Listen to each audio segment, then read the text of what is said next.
Hello and welcome. I am your host, Dr. Helena Kate, and today we're going to explore one of the most profound teachings of On the Path. All right. So today we're going to be talking about grief. And grief is something that every one of us will encounter at some point in time in our life. And so it comes in many forms, right? There's the death of a loved one, the end of a relationship, the loss of a dream, or even just the quiet passing of one season of our life to another season of our life. And while grief can feel like a weight that breaks us down, it can also become a teacher, something that shows us the sacredness of impermanence, the art of letting go, and the mystery of death and rebirth. So today we're going to walk together through four different aspects of this wisdom of grief. So embracing impermanence, tending to the process, death and rebirth as a concept, and hope and healing. So let's dive in. I was talking to someone recently who said, I never really understood the purpose of buying flowers because they were just going to die. I'd rather buy somebody a plant. And he said this to somebody at one point in time, and the person said, "Well, that's not the point. The point is that they are going to die, and that reminds us of how fleeting things are, how impermanent things are, and to appreciate beauty and appreciate what we have, while we can." So grief reminds us that of what we would rather not forget, which is really that nothing lasts forever, and that sometimes things end much sooner than we could ever imagine. So every flower wilts, every season turns, every life eventually transforms into something else. And what you probably know if you've experienced loss before, really there is one moment it's there and one moment it's not.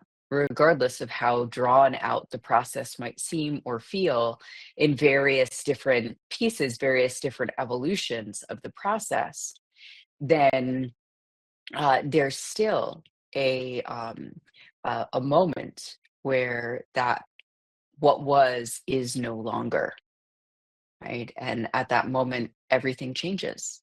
Our whole perspective changes. So we live in a culture overall that would resist impermanence, right? We're trying to convince ourselves, for the most part, the majority of Americans, at very least, are trying to convince ourselves that a state should remain, right? It should be permanent. We're looking for to be permanently happy, to be permanently in a state of grace, to permanently have things grow the way that we want them to, or go the way that we want them to. But grief is what breaks through that illusion, right? Grief is what breaks the illusion that things can be, or that are permanent, or that can be maintained for all time. And it's not true, but still we buy into it. Some part of us just really, really wants to hold on.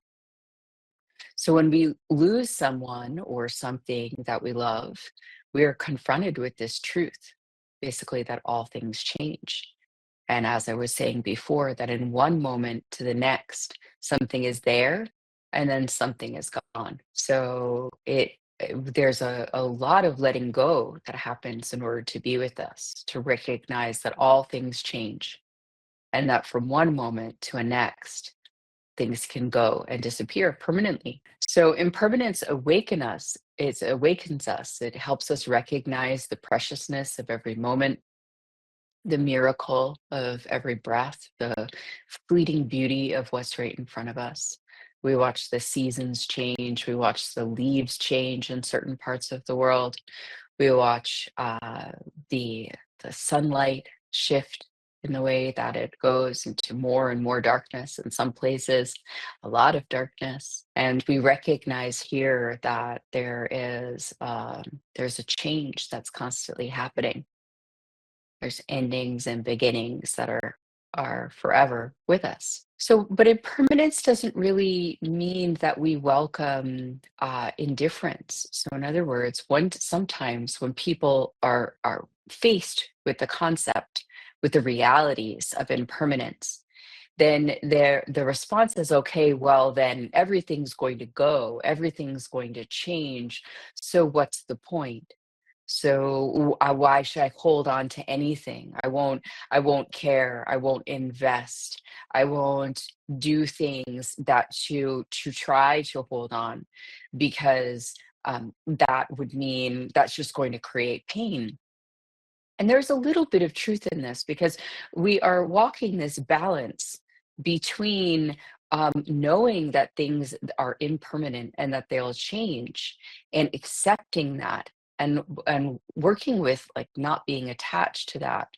But if we just do that and we stop caring, we start being cold or distant from life, then that doesn't really help us either. We know that. So we need to invest in life, care about what it is that is in front of us, and really work with it, as well as be willing to let go and to work with less attachment, to have less attachment to the things in our lives so that we don't hold on and create more pain. Right? So we're walking this balancing act of caring and investing ourselves when something is there, and letting go when it is no longer there. So we learn how to love, right, despite the fact that impermanence is there. We learn how to invest despite the fact that impermanence is there. And then when we lose something, we let go. Now, a little bit easier said than done, and we're going to get into that a little bit, because just because we can understand that this is a way that we can work with things doesn't mean that when we're faced with grief, when we're faced with loss, that it is that's an easy process to let go of what it is that we lost. Sometimes it can take quite a bit, because the loss can hit very deep. But it's in this understanding of what this balance looks like, that we are able to get a lot of the teachings and understandings of loss, of grief, and start to be able to utilize them more in our life. So this accepting of impermanence, right? It doesn't mean that we welcome indifference, and it also doesn't mean that the grief gets easier, right? We all have things that we cherish, and we're going to be challenged when those things need to be released from our life. So we choose them anyway, right? We choose them knowing that there is this potential for loss. And that's something that's like a sobering aspect of getting older, is recognizing that we're choosing things, knowing full well, having experienced the pain of loss, knowing full well that there is this potential. So it's one of the hidden teachings of grief, right? That we choose to live in love despite the fact that grief is a potential, if not an inevitable outcome of our situation, right? So we live in love despite the fact that grief is a potential, if not an inevitable outcome of our situation. So we learn how to embrace life. So, one of the hardest things about grief really is the helplessness that it brings. And grief arrives suddenly. One moment life feels steady, and the next it's shattered. Our heart strains to hold on to what was, and even as our life is asking us to release it.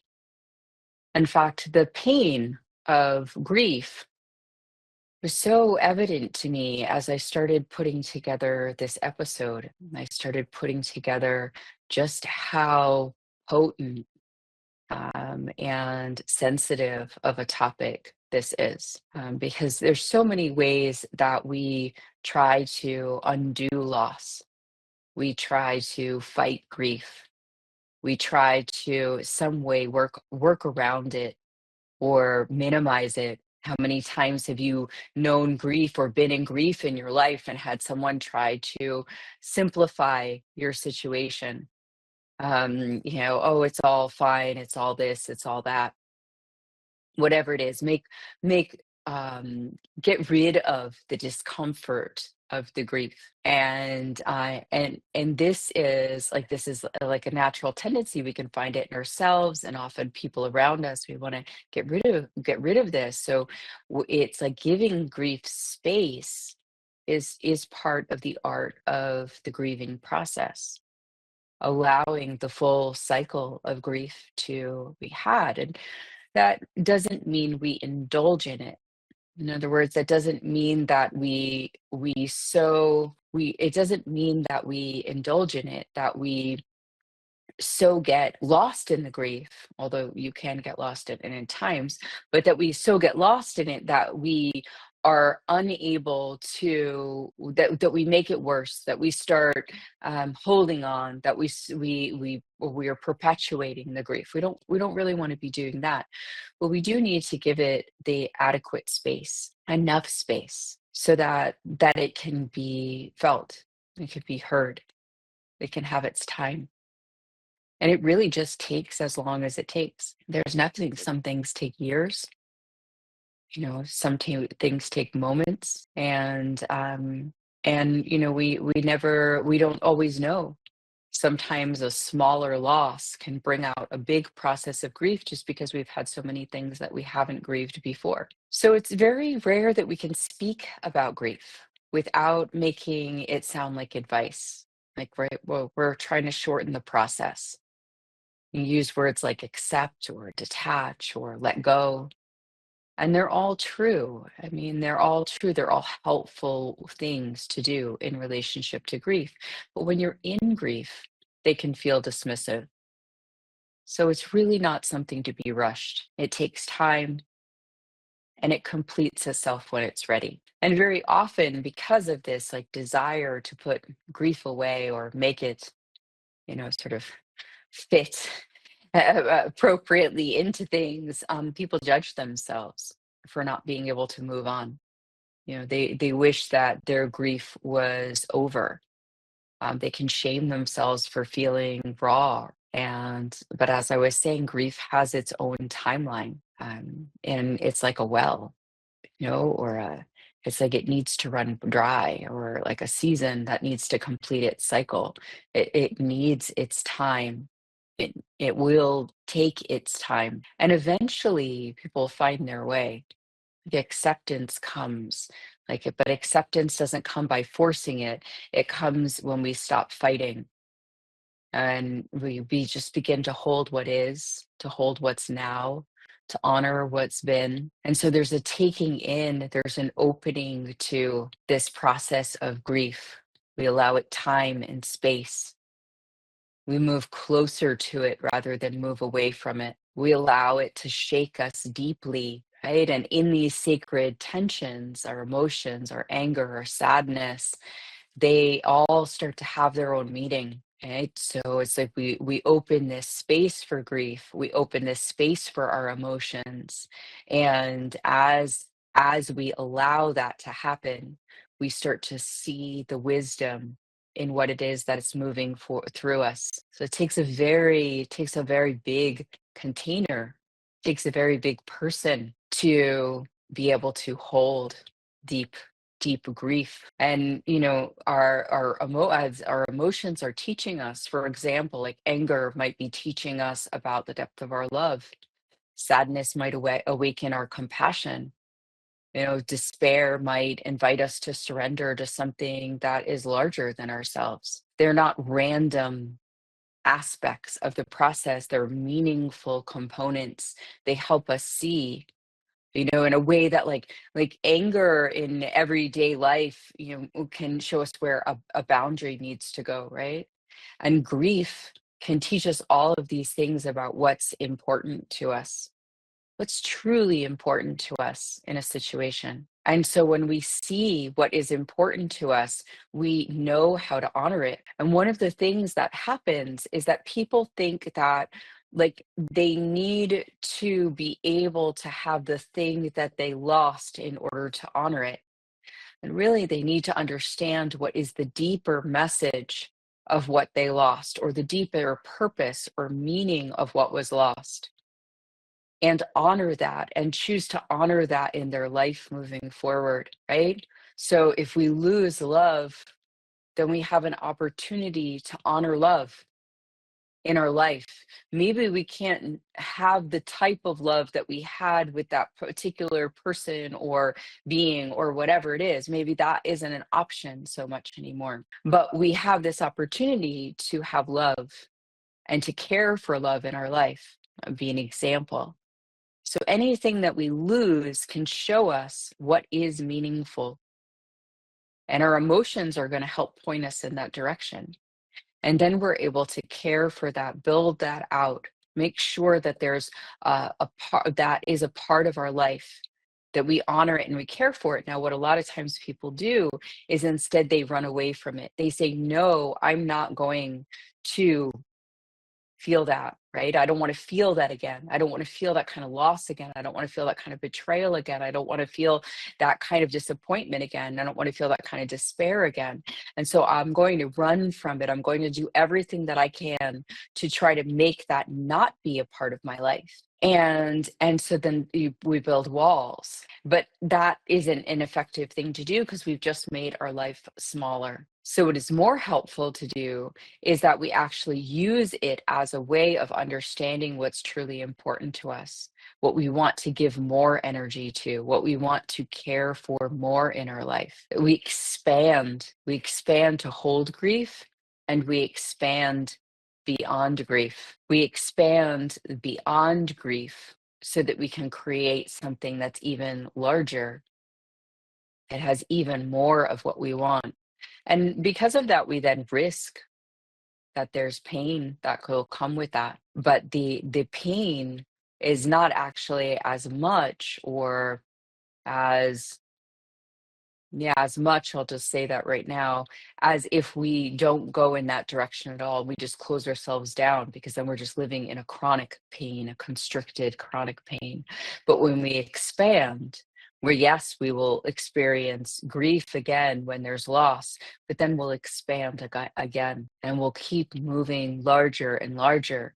And this process is sometimes witnessed in people as like a softening process where when we contract, it can sometimes be seen as a hardening process. So we allow ourselves to learn the lessons, to move into what's truly important to us, to expand, to be willing to face what it is that might come our way. And as we do that, we soften to the inevitability of the impermanence of things, our own vulnerability, our own inability to be and maintain control. And so we expand into that, and we receive that much more.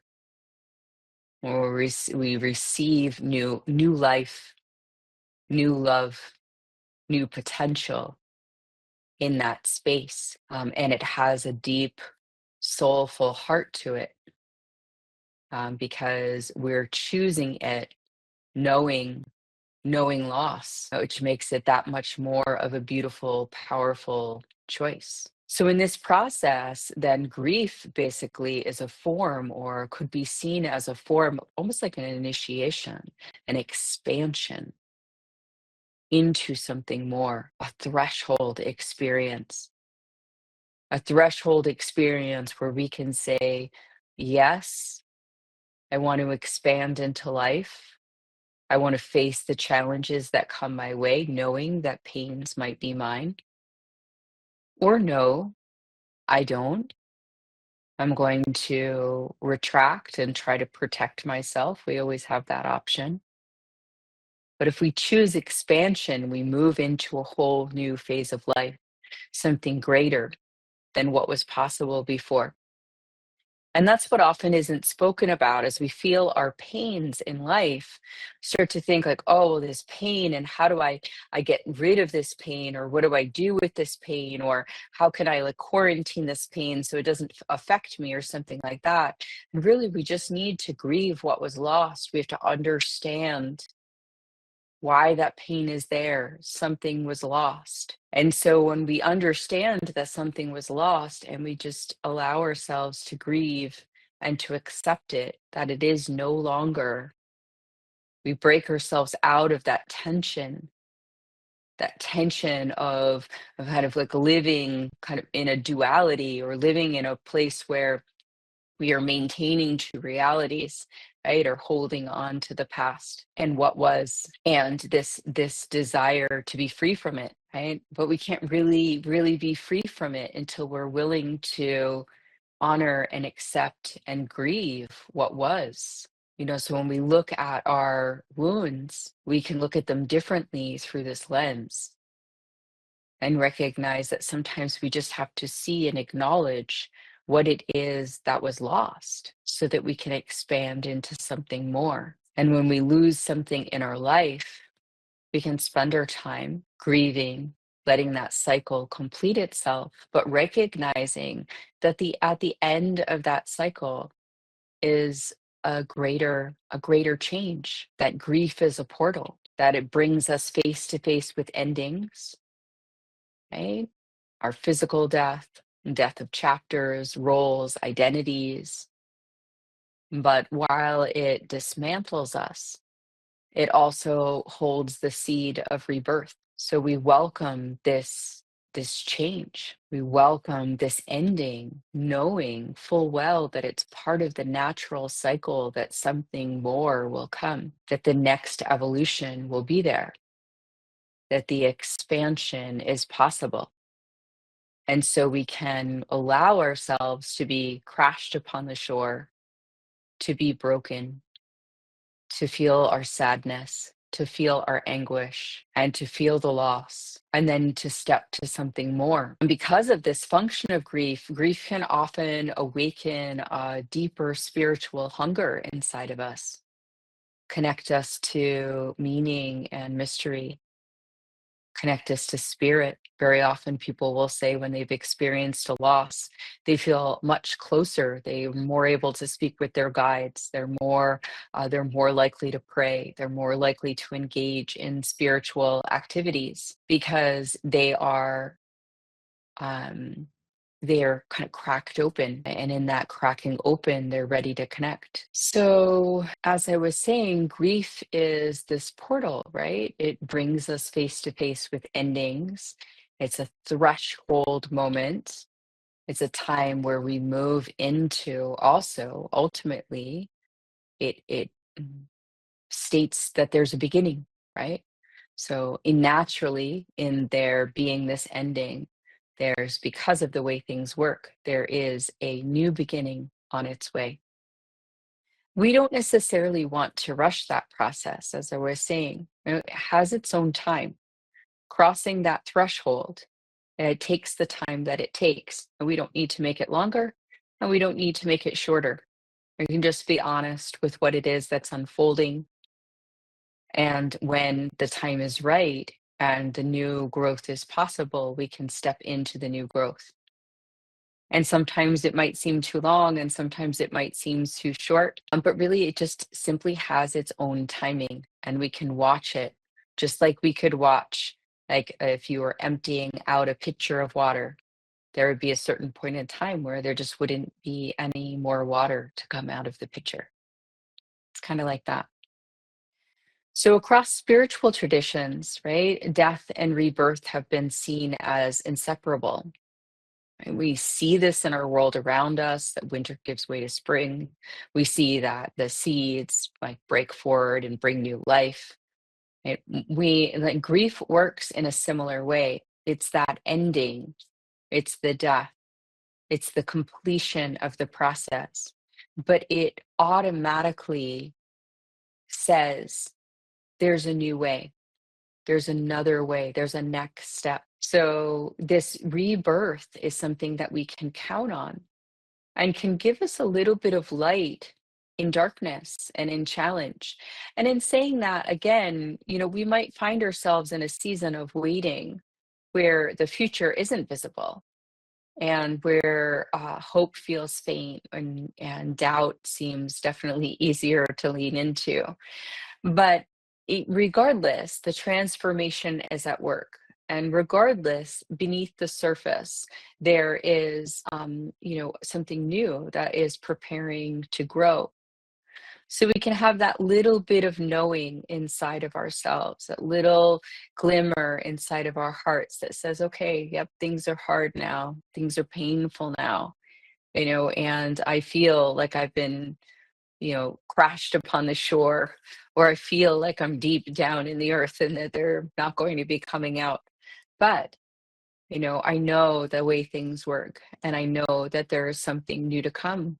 And I look forward to that next evolution, that next rebirth. So when we allow ourselves to be with grief, right, rather than avoid it, eventually something new is born. So we actually give ourselves the opportunity to have something new be born by allowing ourselves to be with the grief. So it could just be something greater compassion, deeper wisdom, more clarity about what matters, as I was talking about before. Right. But there's quite a bit. I mean, we're moving into another evolution. Like I say, we lose love, we have the potential of moving into a whole new evolution of love. That cycle completed itself. Now we have a new cycle. We lose a job, we have a potential of moving into a whole another experience of work. We lose an aspect of our life, a whole new thing opens up. So we have these opportunities. And again, it's just like that can almost seem cold hearted in relationship to grief. I'm in so much pain. How can we be talking about the next thing? How can we be talking about what might come of this? Or I it's like when I lost my cat like 5 years ago, and I talk about it often when I'm talking about grief, because I just loved her so much. I just grieved her for such a long time. And there was nothing, like, when somebody said, well, you should just get another animal, like, if you like animals, you should just get another animal. And I couldn't. I mean, it wasn't that I thought it was a bad idea or anything like that. I was just like, "Oh my gosh, like, I don't even know how I could have another animal right yet," because all I would do is just compare this animal to her. I wasn't through the grief yet. I wasn't able to say, "Oh, okay, yes, I'm ready for something new." Eventually, I became ready for something new, but it took me years. So sometimes when we hear that, right, that okay, just move on to there's something new coming, move on to something new. Sometimes we can. Sometimes we're ready. So some of the time something dies, and like the next moment we're ready to go. And other times it takes a very long time. It's all just about listening to ourselves and what we need, the types of lessons that we need from a particular death. Is sometimes that the death just is about reminding us that we just need to move on. It's just the next step. We're ready. It's not about so much spending time in grief. It's like, okay, yep, ouch, all right, or nope, and here I'm moving on. And other times we need to spend a long time, and there's lots of different things that we need to unpack, and that's one of the mysteries of grief. So we don't quite understand why that is. Why is it that, like, what's the lesson here? Why this lesson this time? And so when we lose something, it's just like, then it's our opportunity to learn those lessons, to see what it is that is being required of us or being asked of us in this death process, so that we can open up to this whole other part of life. So the rebirth that we experience rarely comes through force. Like I said, we're going to learn as we're going to learn. It's going to unfold. Like, sometimes it's fast, sometimes it's slow. But it's not something that we are able to say, and now I want this to be done. Right? Like, one of the most frustrating things that people will say. They'll be like, I lost my husband, and people, it was like, okay, first month, first few months, maybe first year, all of that kind of stuff. Right? And it's like, oh, people are like, how are you doing? How are you doing? And then after a while, people just start to say, well, you should be over that. Right? Like, it's not like they're saying that necessarily. Maybe sometimes they are, but it's often just the way that they're acting. They're no longer asking, how are you doing about that? It's like everybody moves on, is what people will often say. And the person then can kind of feel like they need to force the issue, complete the process, right? And really, the only thing that we need to do is that acceptance and that surrender. And then it will happen in its own timing. But when we fight it, that's when there's a greater problem. So we just need to, as much as we can, just allow ourselves to settle into the process, to be in the grief. And the reason I emphasize this so much is because, like I was saying, many people, like the vast majority of people, do not feel comfortable giving grief its time. And so we've built up a lot of habits around grief and mislabeled it and tried to get rid of it.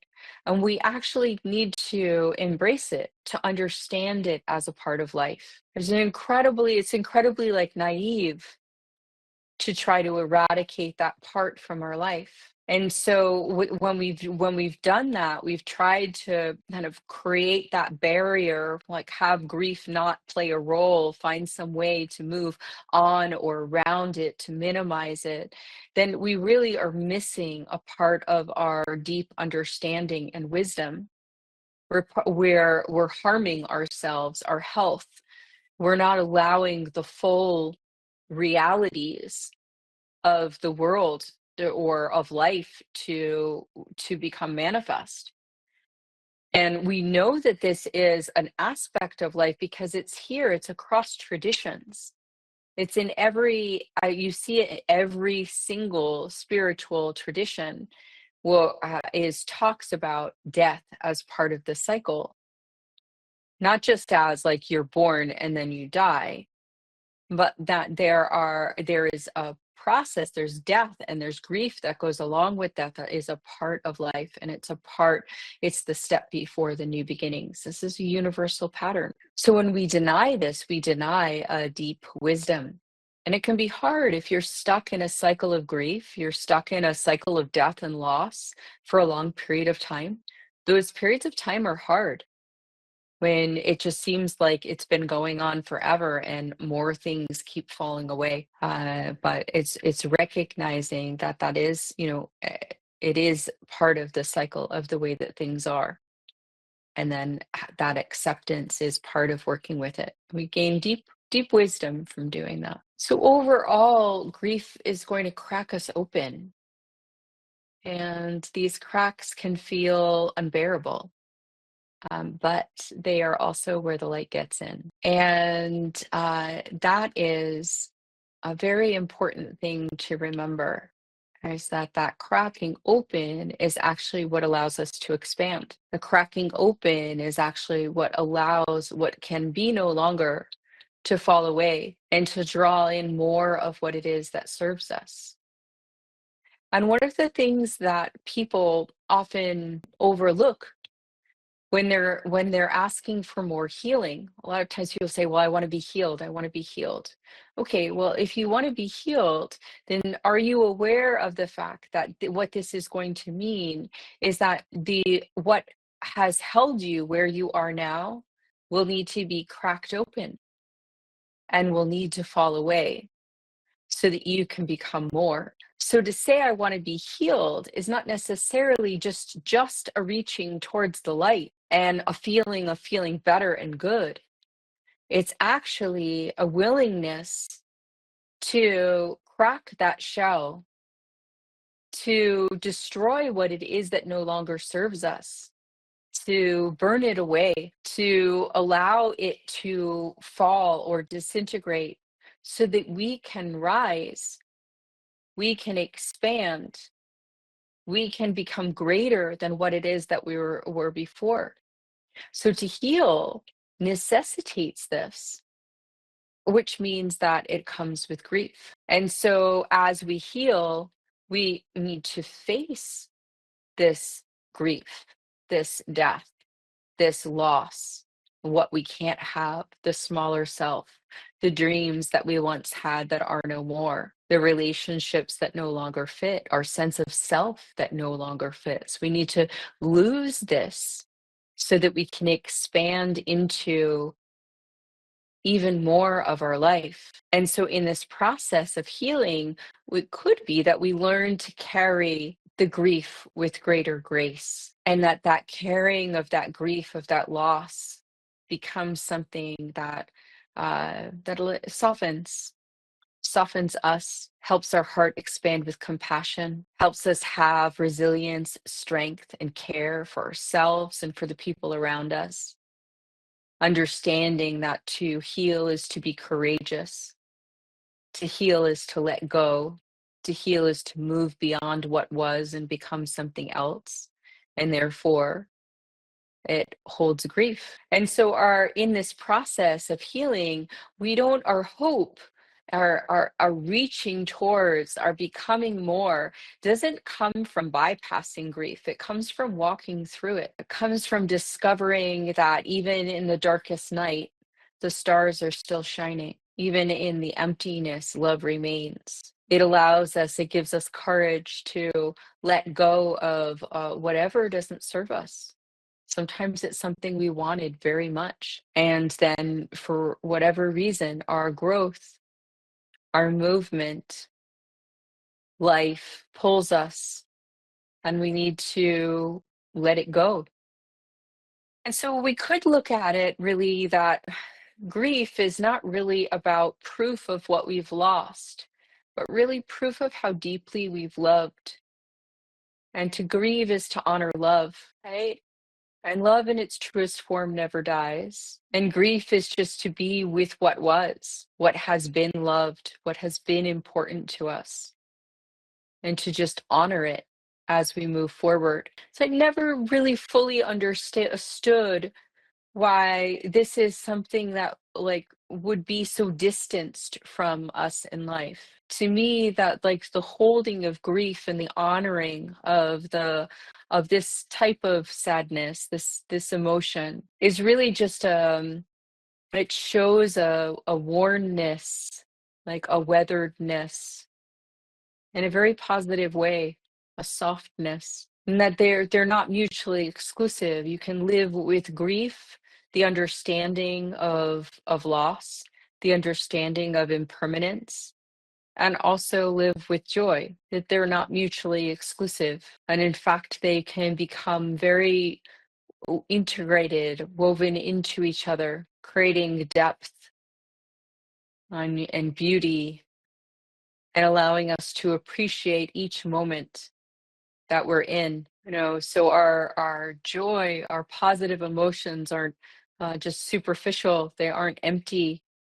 They come with substance, with grounding, with acknowledgement of all that's come before them. And it's often in a lot of ancestor work, it's said that the ancestors are like heavy. Like when the ancestors come into the room, when the ancestors are doing work, there's a heaviness to their work.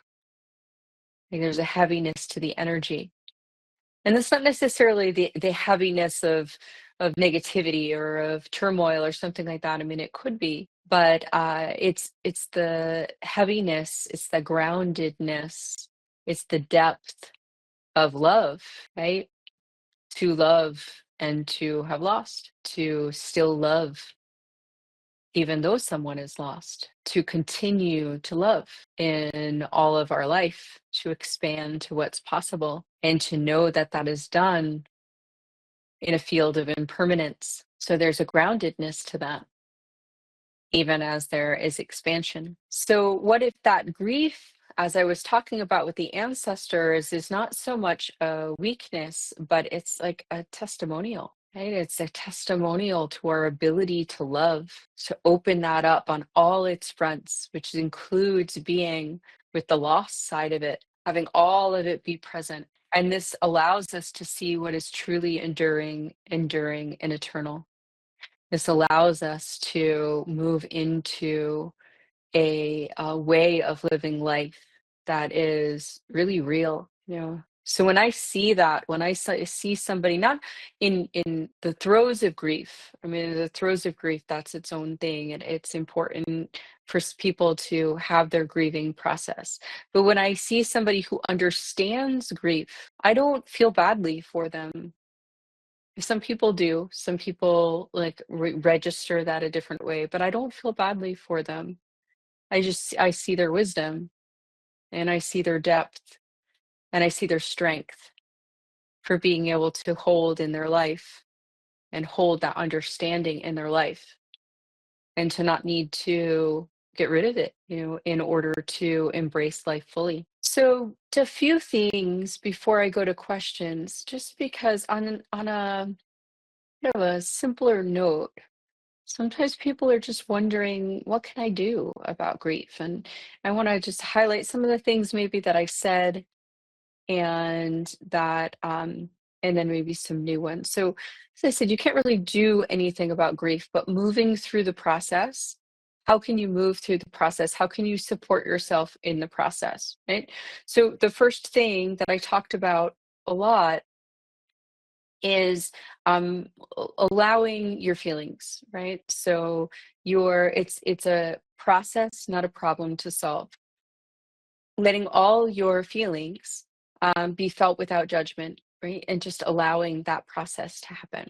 And one of the ways that you can do that, help that step come out, is to be able to express yourself. So that could be to another person, a journal, something like a support group, something like that, where you're able to find a place where you can actually share what it is that's going on. That's a very important part of the process, that you move it, that you allow it to move, that you don't like try to uh, stifle it. Because when we allow it to move, then it just, like I said, it runs its course. It's like that pitcher and the water is done. It can be helpful to have people around you that understand. So if someone has experienced a similar loss, it's often very comforting to be around a person like that. So finding people who have had similar losses that are also, they're not just wallowing in that pain, right? So it is important. There is a place, and I talked about it less, where we need to move on, and that you can actually hold on too long to the process for various different reasons. It is important that we recognize that it has its cycle. We watch, we tend to its cycle, allow it to fully be there, and allow it to complete. But sometimes, because of our beliefs or other things, we might try to hold on to something. So, and sometimes people who have the same issue can be holding on as well. So that's something to be mindful of, but other people who understand are very helpful. And then, creating rituals around this. So times where you honor that part of yourself can be really helpful, or that part of your life, or another person, or that thing that you lost. Because what happens when you do this is you give it a time and a space to be honored. And that way it allows you to move on too, because you know that you're always going to come back and say, yep, this was important to me. That's why a lot of times people go to, the gravestone of their loved one on their birthday or on some other important day or important days. And of course, take care of yourself, right? Because there's a huge energetic output that's associated with grief. So you want to make sure when you're going through a big transformational process like that, that you are taking really good care of yourself. So mostly, right, we're letting it run its course and we're being real with it, and we're taking it day by day, and that there isn't anything wrong with how the process is going, and that we can start to see that this death is one chapter and that rebirth is another chapter, and that we can just be with what things are when they arise, and every chapter is a beautiful chapter. Every chapter has something powerful and potent and significant in it. So we can embrace that. We can let those chapters be in our life. I don't need to erase or change or adjust them in any way. Just allow them to be there. And yeah, sometimes we want to, just break out of a particular chapter that we're in. And that's very understandable. And also, if most of the time we're just embracing. the way that life is unfolding, being with what is the experience of the moment. So grief isn't really an enemy, right? It is actually a really profound teacher. And through the beauty, it shows us the fleeting power of life, of the fleeting beauty of life. And it teaches us surrender. It initiates us into transformation through death and rebirth. And through hope and healing, it reconnects us to love. So if you're grieving right now, you can know that you're not alone and that grief is a part of our shared humanity. And within that lies profound wisdom. Let me see. Just going to take maybe a couple questions here. Well, because I didn't talk about it so much, here's the question that what kind of addresses that piece I was saying about getting stuck in grief. So, how can I tell the difference between healthy grieving and getting stuck in my grief? To tell the difference, first of all, when something initially happens and you start feeling the feelings of grief, usually there's not much of a question about whether or not we're stuck in grief. We're usually saying, okay, like I know this is new, right? So there is a subtle thing that you can pay attention to that is it's the different quality of a kind of like a created, replicated, or repeated emotion or something that is actually running through. They actually have like tonal qualities that are different. I say tonal, but I mean you could say it a lot of different ways, right? So there's a sensory difference between the two, and it's helpful for us to start to attune between those. So one would be the emotions that are pouring through us. There's like a flow, they're pouring through us. And the other ones are the ones that are like being replicated. So our mind, through our belief or something like that, our mind is replicating a certain emotion. And that is like, usually it comes with some kind of a storyline, like it's not okay for me to let go, or, like a feeling like I need to hold on to this hurt because if I let go of it, then there's a like fill in the blank, right? There's a story that's associated with it somewhere. Where grief is just really a natural process that comes in waves. So there'll be moments of like where it will really reach a crescendo and then it will kind of fall away. And that process, those waves usually tend to kind of have like a wave-like movement to them. They'll increase and they'll sort of reach a crescendo of grief, and then they'll start to quiet down. And it might do that several times, but you can notice that there's this kind of like natural wave. And if you settle yourself to that wave, so you allow yourself to be with the grief as it sort of peaks, and then to be like allow it to go when it is quiet, then as you move forward, you'll just notice the changes of the grief. And as you notice the changes, it will naturally start to show you, it will naturally start to wane. It will, there'll be less of it, less waves of grief coming through. And that's one way of being able to tell. So if you attune and allow yourself the time with the grief in the beginning, as it's coming through, you start to just be with it and say, okay, this is what my grief feels like. This is what is going on. And you allow yourself to just be with the emotional parts of that. Then when it comes to it being stuck in it, you're less likely to be.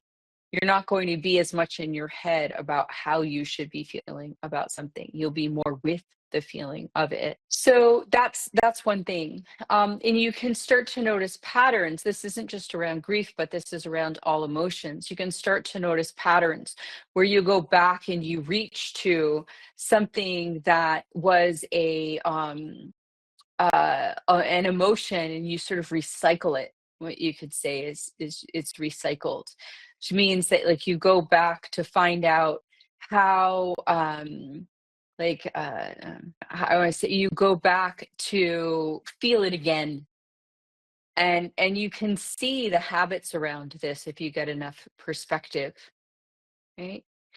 The other thing that I would say about this is that, it's helpful after the initial phases of grief to take steps forward when possible. So if you're taking steps forward whenever possible, then you're not going to get stuck in the grief, because you're going to have times where you really don't feel like it's time to move forward, or you can't move forward, or you're feeling a lot of grief. And then that's going to wane, and if you can step forward, do something different at that point in time, then you start to see, you'll start to kind of get traction and movement towards what is new. That's different than running. That's just using it's like, okay, well, right now I can take a little step forward. All right, right now I'm just deeply in grief. I can't see anything besides my grief. All right, now I'm going to do something. And taking a little step forward can be like walking outside to check the mail, or, making a phone call or something like that. Like, it depends on how deep the grief is. So taking a step forward can be just a small act, or it could be something like, I lost my job, and now I'm going to, start applying to other jobs when I'm able. That's you getting outside perspective can be helpful in that process, from somebody who understands grief. That's helpful to have them be able to say, yep, okay, I think it's time for you to push a little bit more into moving out of this grief. And then the last one I think would be great to close on is, how can grief open me up to spiritual growth instead of shutting me down? And this I talked about a little bit as we went through today, but it really is in that embracing and allowing for expansion. So it's whether we use the grief to um, tighten ourselves up and try to prevent problems from happening, or whether we allow ourselves to expand into what could be, expand into the greater unfolding of our life. And so when we do that, when we expand, we trust. We trust in the unfolding of life. We trust in the fact that we're guided by spirit. We trust in the fact that there's something good to move towards. We trust in this greater than what is now. And when we do that, then that is the spiritual growth. And it can look and feel, and we can name it, label it different things. But it is that willingness to say, yes, there's more. There's larger than where I am now. And I can move towards that. And I trust that unfolding. I trust the ultimate expansion of me and life, versus I lost something, and now I might lose more, or I might lose again. And so I need to make my life smaller, or I need to shut down even more, so that, and a lot of times that shutting down is something that we do kind of unconsciously. It's just like if you kept getting poked when you did something, right, you might not do it anymore. You might be like, oh, you might expect to get poked, so you might just sort of like move your arm around or something like that to try to avoid it. So it's kind of like that we sometimes just do it reactively and don't really understand that that's what we're doing, that we're avoiding that potential pain. And so that's one of the things where we have more awareness, we work on ourselves, we do all sorts of things to develop our understanding of ourselves and our way of being in the world. And we start to see where these workaround patterns, where this avoidance, where this shutting down exists, we can then undo it. But as we're going through the process, if we can recognize that the pain isn't really something that we need to resist, that it's actually something that we're strong enough to be with, and that there's something more on the other side of it, we do that, then each time we go through loss, we become more expansive and we become more spiritually connected. So that is part of how you can open a little bit more into spiritual growth and in relationship to grief. But there's that it's a whole practice, really. Like there's a whole uh, there's many different aspects to how it is we can expand, or individual situations in relationship to how we can expand. But it is that willingness to move beyond what is and trust that there's more. Trust that there's more goodness to the world. There's a lot of secrets encased in that particular understanding. So I want to thank you for joining me today in talking about this sacred wisdom of grief. I hope that it guides you into deeper compassion and greater presence, and an unshakable trust in love's power to hold you through it all. That is one of the great teachings of grief. It shows us that incredible power of love and the incredible strength of our heart. So thank you for joining me today, and I look forward to seeing you next time. Thank you for listening to the Roar of Love podcast. If today's episode spoke to you, visit Sacred Lights at sacredlights.com for more insights and guidance on your journey. Until next time, stay open, stay true, and keep answering love's call.